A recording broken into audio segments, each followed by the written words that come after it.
At the company picnic, the grass was damp and uneven beneath the rented folding tables and the long canopy strung with paper lanterns that swayed in the faint breeze. And I remember carrying a paper plate loaded with coleslaw and brisket while trying to keep my wedge heels from sinking into the dirt, and then I saw her. Not across a hallway or an office cubicle, but out here in the sunlight where everyone's families had gathered, and she wore his jacket. The navy one with a stitched monogram near the cuff. The one I wrapped in gold paper last December when our son was still asleep and Rowan was humming carols as he poured wine. And I had thought then that giving a gift was a way of rooting myself deeper into his life. But in that moment the jacket looked more like evidence than affection because it draped her shoulders with an ease that suggested she had been in it many times before. Sleeves pushed back as she held a soda can and laughed at something he said. And the way he looked at her while she laughed hollowed me out more than any argument ever could, because he was glowing, open, unguarded. The way he used to be with me when I still felt like his chosen person instead of a piece of furniture at the edge of the lawn. And the music from the hired band mixed with children squealing as they tumbled on the inflatable slide, and everything ordinary blurred until all I could see was her hand brushing against the cuff where the RM initials were stitched. A detail no one else here would notice but me. And I kept asking myself how it had crossed from our home to her shoulders. What kind of story he told when he handed it to her, because Rowan never lent clothes casually. He was protective of his belongings. Which meant this wasn't a single whim but a thread stretching back weeks, maybe months. And as I stood near the dessert table pretending to search for napkins, I felt memories flood. Like the night last winter when he left that jacket on a chair at the diner and I drove back in the cold to pick it up, clutching it against my chest in the car because his scent was still caught in the lining, cedar and smoke, believing then that marriage was a shelter. Not a performance, but now under the Texas sun it looked like a borrowed prop in their play. And my stomach knotted as he reached out and wiped barbecue sauce from her lip with his thumb. A gesture so small that others might have missed it, but to me it was louder than the microphone where the CEO's wife was announcing raffle prizes, and I could not breathe for a second. The world contracting until even the air tasted of betrayal, sharp as metal. And still I smiled, because in a small town people notice, colleagues notice.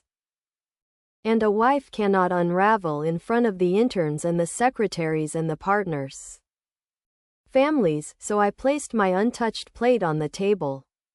Folded my hands like I was waiting patiently. But inside my pulse hammered out a different story, one that began long before this picnic. I remembered the Christmas morning, the quiet intimacy of wrapping paper scattered on the rug. Our son toddling around with new blocks. Rowan leaning back in the armchair as he unzipped the jacket and tried it on, twisting his shoulders with satisfaction. And he had kissed my cheek and whispered that it was exactly right. And I had believed him because he looked at me then with warmth, not calculation. And now to watch another woman fold herself into that same jacket was to see my own memory revised in front of me, rewritten as if it had never belonged to us. And I thought of how betrayal doesn't arrive with thunder.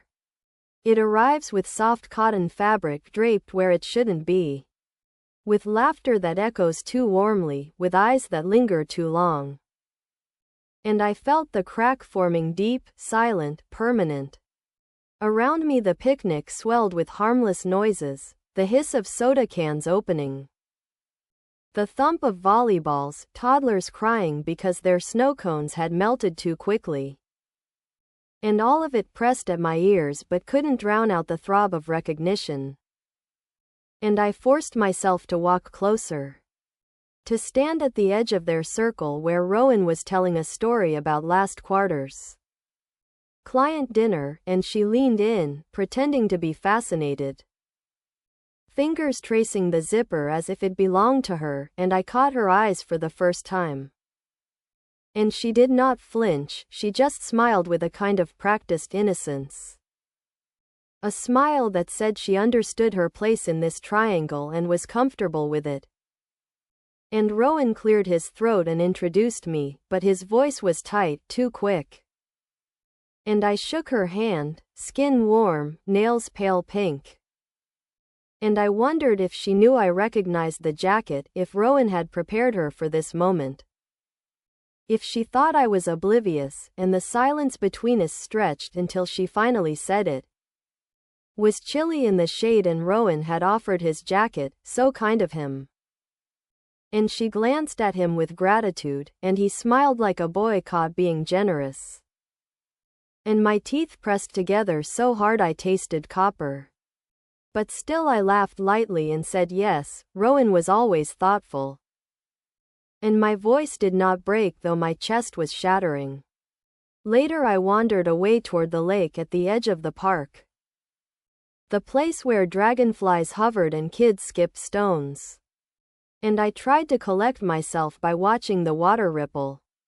But every detail around me replayed, her hands in his jacket pockets, his thumb brushing her lip, the monogram that I had thought was a promise of permanence but now felt like an open secret everyone else was too polite to name, and I asked myself how long.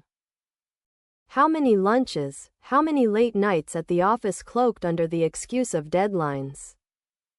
And the reel spun backward through excuses I had swallowed, phone calls cut short, business trips extended by a day, receipts tucked into his wallet. And the suspicion I had silenced again and again until this picnic forced it into daylight. When I returned to the tables, the raffle had ended and people were gathering for group photos. Families clustered together, children lifted onto shoulders, and Rowan motioned for me to join. His arm stretched in a gesture of invitation, but she still wore the jacket. And in the photo snapped by HR she stood 2 rows behind us, fabric brushing her hips. Smile tilted, and if anyone ever looked closely they would see it.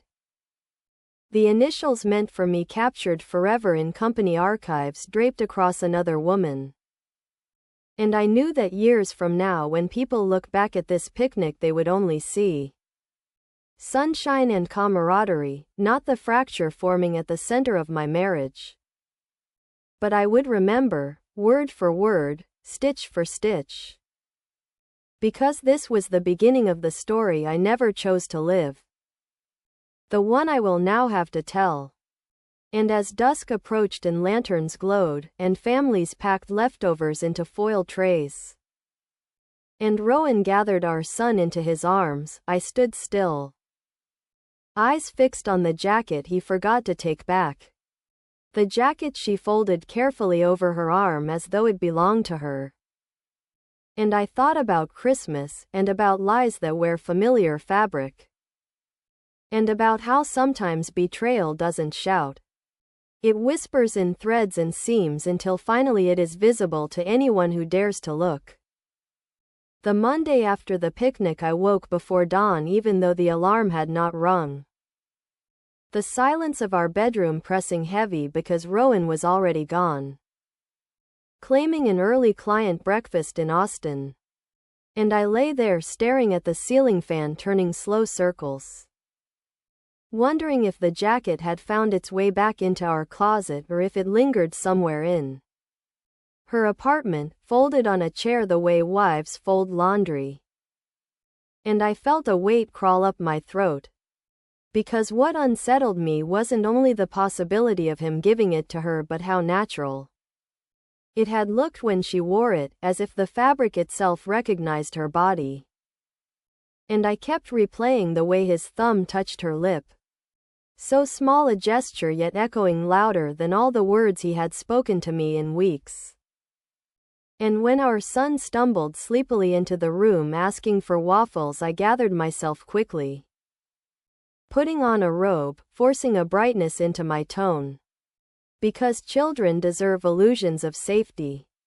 And I flipped batter on the griddle while thinking about that Christmas morning when Rowan unwrapped the jacket and told me it was perfect, and now the word perfect tasted bitter.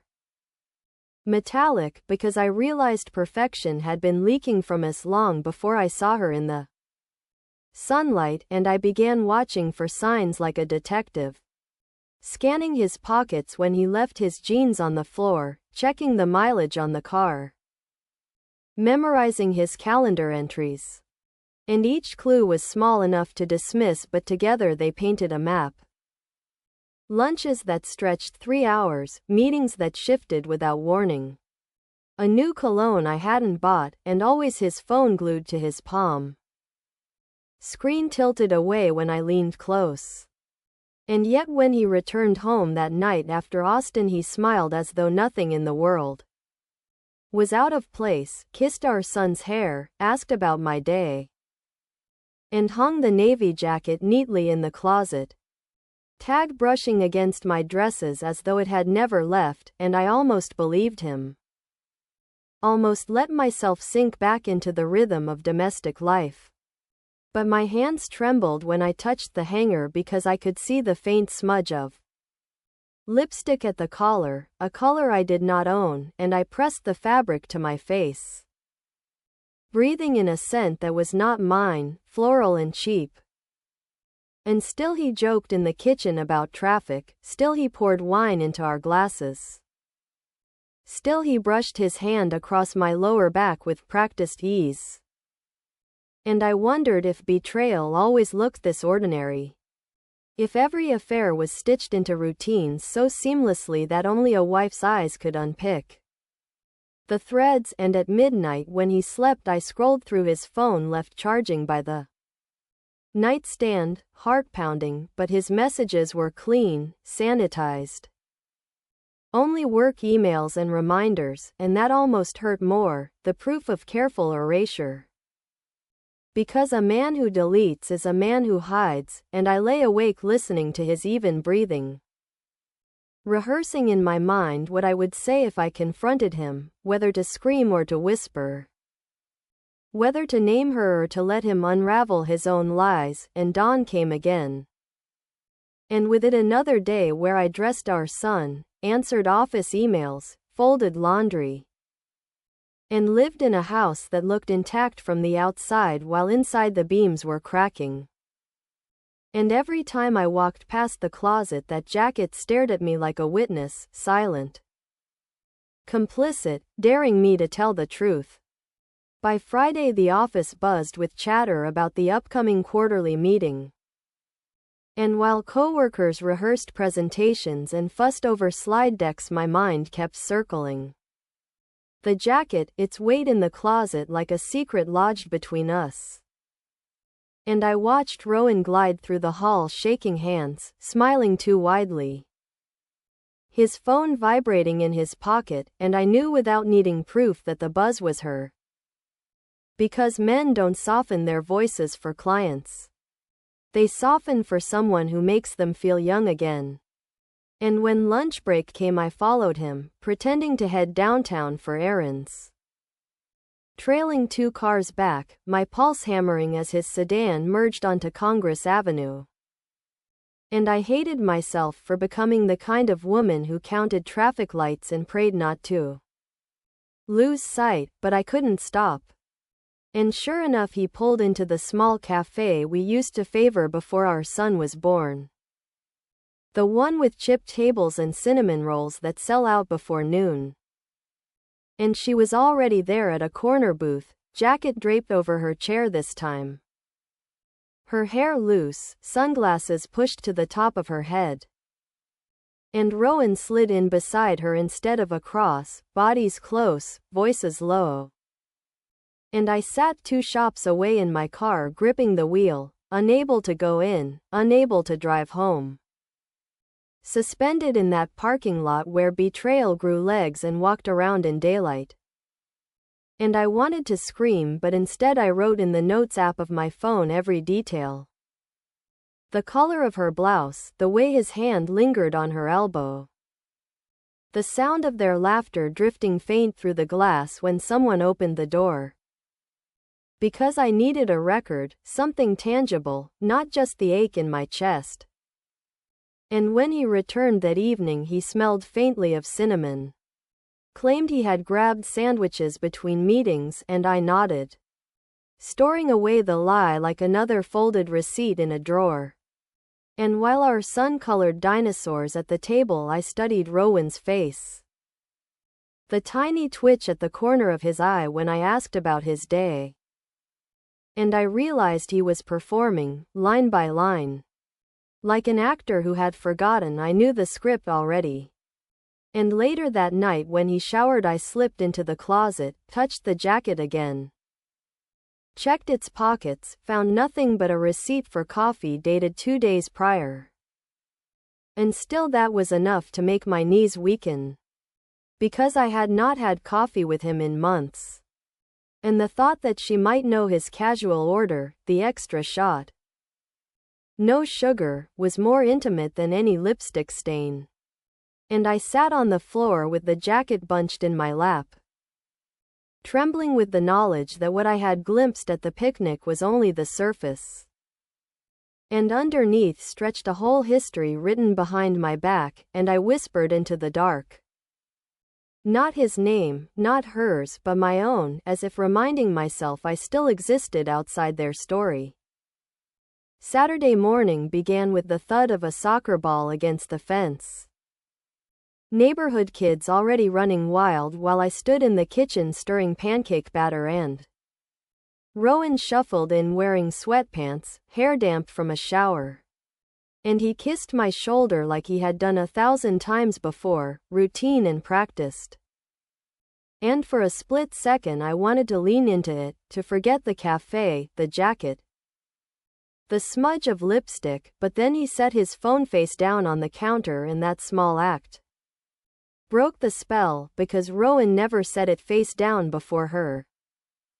And I knew that whatever message glowed on that screen wasn't meant for me. So I poured batter too quickly, watched it overflow. And when our son ran in asking if Daddy could play after breakfast, I smiled and said yes.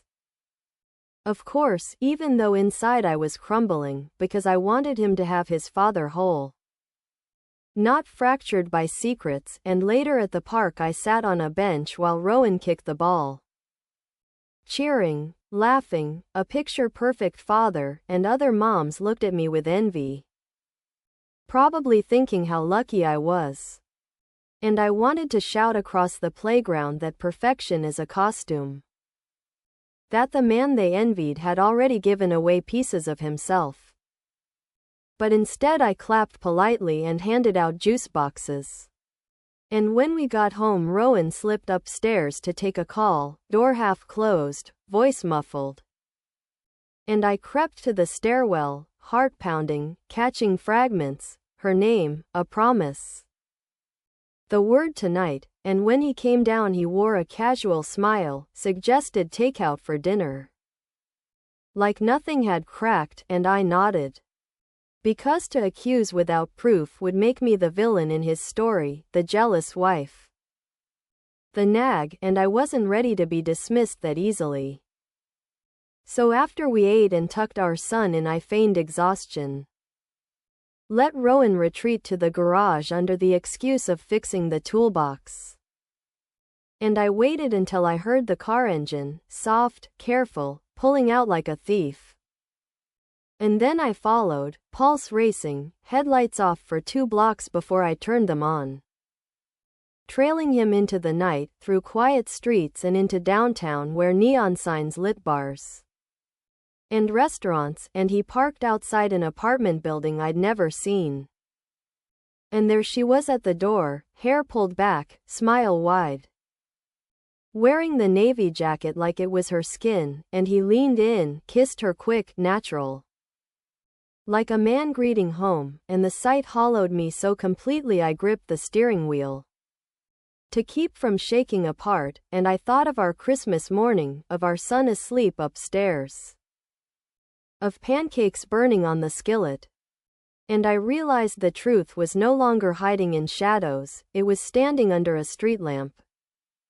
Undeniable, and I sat there with tears blurring the windshield, understanding that whatever story we had written together was already being erased line by line, and I whispered into the silence of the car that I wasn't crazy, that I had seen it with my own eyes, and that knowing was both poison and clarity.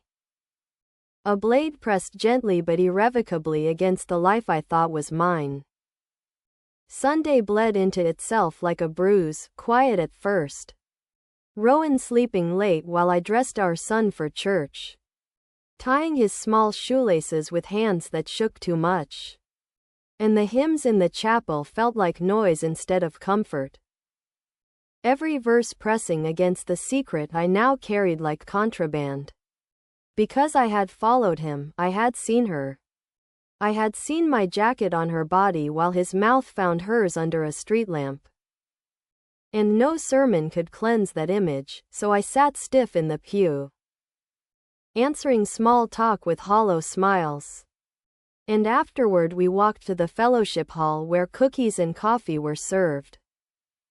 Rowan charming as ever, bending low to compliment someone's baby, shaking hands with the pastor, and I watched from 2 steps behind, thinking how easy it must be to live 2 lives if you polish the surface enough. And when we returned home he grilled burgers in the backyard, laughing with our son, tossing him high in the air until squeals filled the neighborhood. And I stood at the kitchen sink staring through the window, my reflection superimposed over theirs, wondering how long I could play along. How long before the crack in me widened into something public.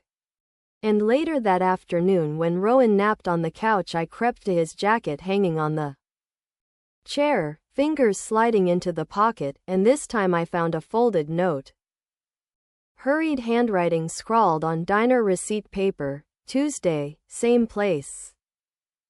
Can't stop thinking about you, and it wasn't signed but I didn't need a name. And I clutched it so hard my nails tore the edge, then tucked it back exactly as I found it. Because knowledge is only power if wielded at the right moment. And when he woke he asked if I wanted to watch a movie, eyes soft, voice practiced.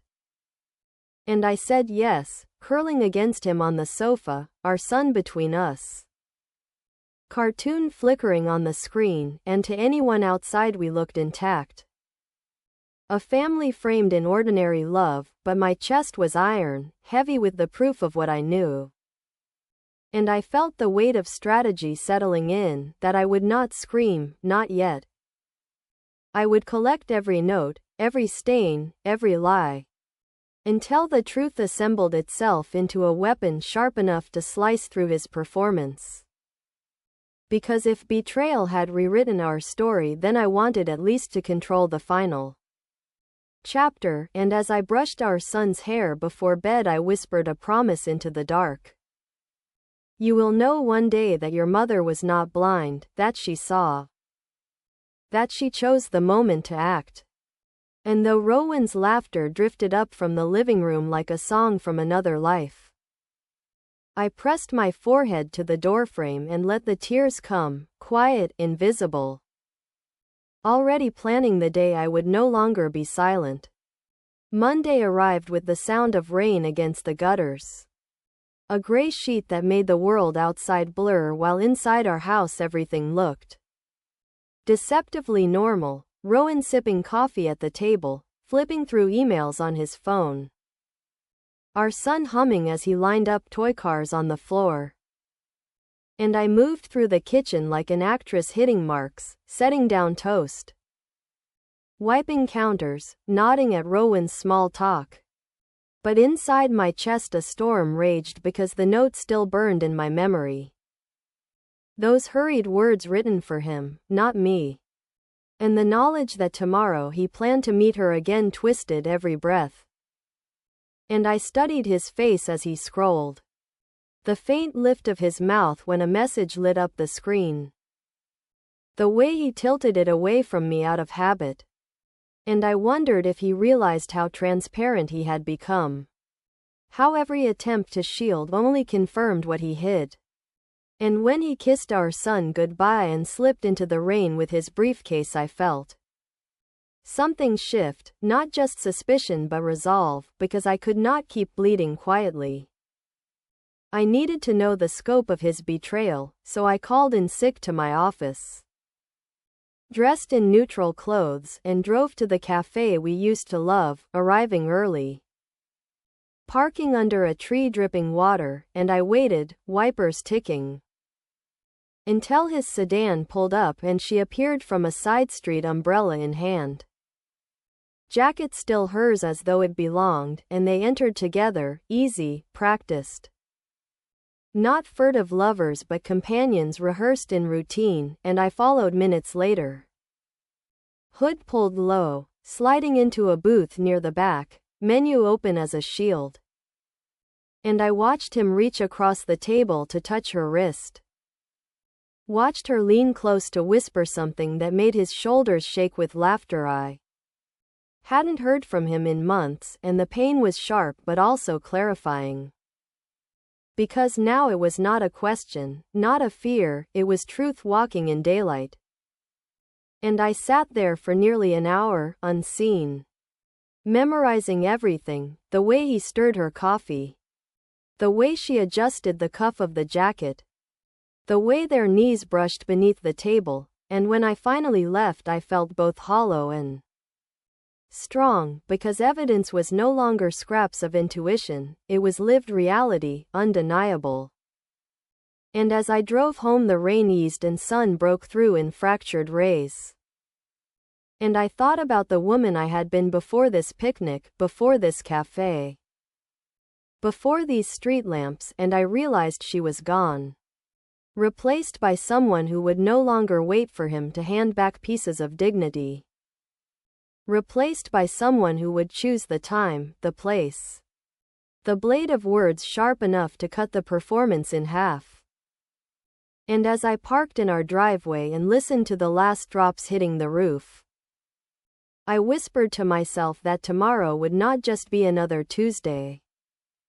Tomorrow would be the beginning of the end of Rowan's double life, and my silence, carefully stitched for weeks, would finally start to unravel. Tuesday arrived with a sky too bright for what I carried inside. The kind of clear blue that tricks you into thinking nothing could ever fracture. But I woke before Rowan and dressed quietly.